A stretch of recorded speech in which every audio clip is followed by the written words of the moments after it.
My name is Ethan, and what I'm about to tell you happened 3 years ago when I was working on my grandfather's farm in Kansas. He owned a vast cornfield that stretched for miles, and my cousin Dylan and I spent our summers helping with the harvest. That year, the crop was huge, so my grandfather hired some temporary workers to help out. One of them was a guy named Rick. He was quiet and kind of strange. He avoided eye contact, barely spoke, and never socialized with the rest of us. Every time we tried talking to him, he'd give short answers and walk away. One night, after a long day of work, my grandfather asked Dylan and me to check the irrigation system because one of the pumps seemed to be malfunctioning. The sun had already set, and I didn't like the idea of walking through the fields at night, but I didn't want to argue. We grabbed some flashlights and followed the dirt path into the cornfield. The wind howled through the stalks, making the dry leaves rustle like something was moving through them. I tried to ignore it, but something about that night felt off. When we reached the pump, we noticed footprints in the damp soil around it. But they weren't normal. They looked like barefoot tracks, but the toes were long and unnaturally thin. "Do you see that?" Dylan whispered. I nodded, a chill running down my spine. But before we could say another word, we heard a sharp crack inside the cornfield, followed by a low, dragging sound, like something heavy shifting through the stalks. "Hello? Who's there?" Dylan called out, shining his flashlight toward the sound. No response. Just the wind and the slow drip of water from the irrigation pipe. But then we saw something that made my blood run cold. Between the rows of corn, about 15 feet away, a face was watching us. The eyes were way too big, reflecting the flashlight's beam like an animal's. The skin looked pale and dirty, and the mouth, it was stretched into an unnatural, wide grin. Dylan stepped back. I wanted to run, but my legs wouldn't move. And then suddenly it disappeared into the stalks, moving way too fast to be human. We turned and sprinted back to the house, never looking back. My grandfather listened to our story, and without hesitation, he grabbed his shotgun and headed outside to investigate. Dylan and I stayed inside, hearts pounding, waiting. After almost an hour, my grandfather came back. His face was pale, his expression serious. In his hand, he was holding something. It was a dirty baseball cap, the same one Rick always wore. The next day, the police were called, but Rick was nowhere to be found. His truck was still there, his belongings untouched in the workers' cabin, but he was just gone. They searched the fields but only found strange footprints in the dirt, leading into the cornfield, but never coming out.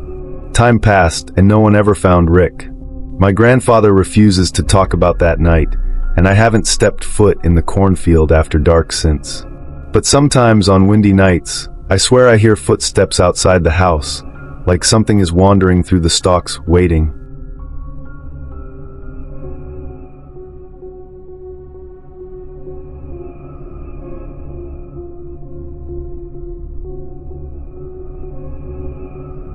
My name is Mark, and I grew up in a small town in Kansas. My family had owned a farm for generations, and I spent most of my childhood running through the cornfields. I was never afraid of them, until one night changed everything. I was 16 at the time, and often helped my dad with nighttime farm chores. One evening, he asked me to check on the scarecrow in the middle of the field.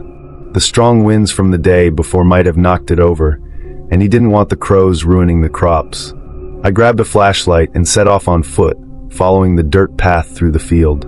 The scarecrow was about a quarter mile from the house, and the only light guiding me was my flashlight and the full moon. The dry leaves rustled in the breeze, creating eerie whispers in the night, but I was used to it. After a few minutes, my flashlight beam landed on the scarecrow. To my surprise, it was still standing, firmly tied to the post. But something felt wrong. As I got closer, I realized the clothes were different. The old brown coat my mom had put on it was missing. Instead, it was wearing a dark, tattered sweater I had never seen before. A strange feeling crept over me.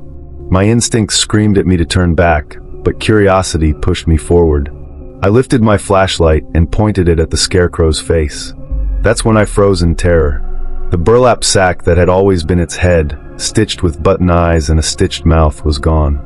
In its place was a human head. Before I could react, the eyes snapped open. I let out a scream and sprinted back to the house as fast as I could. When I burst through the door, gasping for breath, my dad looked at me, confused. "What's wrong?" I stammered, trying to explain, but he just grabbed his shotgun and rushed outside. Half an hour later, he came back, his face pale, his hands shaking. The scarecrow is gone. The next morning, we searched the entire field, but there was no sign of it. No broken post, no scraps of clothing, nothing. That night, we locked every door and window, and then we heard it. Heavy footsteps on the porch. When my dad peeked through the window, all he saw was a dark, tattered sweater lying on the ground. Since that day, we never put up another scarecrow. But sometimes, on windy nights, I swear I see something standing in the middle of the cornfield, watching.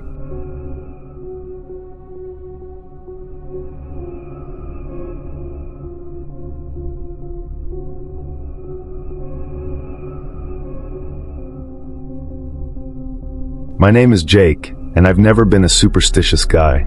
I grew up on a farm in Kansas, helping my family with the harvest and taking care of the cattle.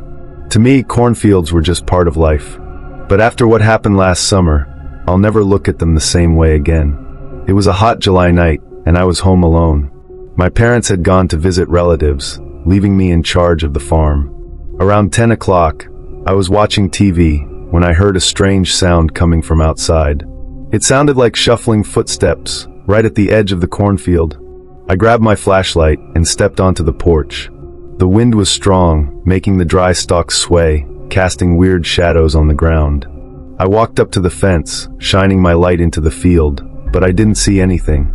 And then I heard it, a low whisper coming from inside the cornfield. My heart started pounding.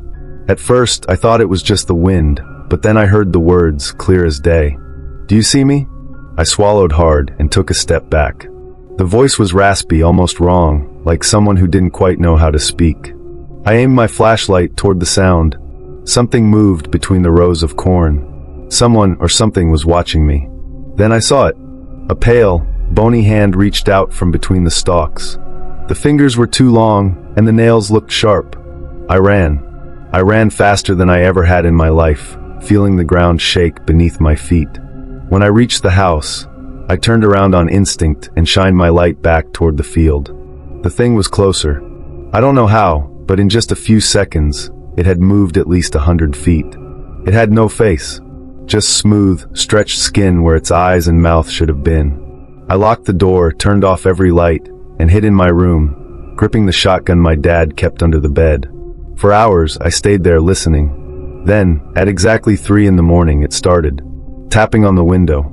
Slow. Rhythmic. Like something was testing the glass. I didn't sleep that night. When the sun finally rose, I gathered the courage to look outside. Nothing was there.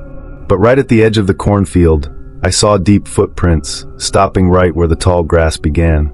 As if someone, or something, had been standing there, watching, waiting for me to come back outside. Since that night, I've never gone near the cornfield after dark. But sometimes when the wind blows hard, I still hear it. The whisper. "Do you see me?"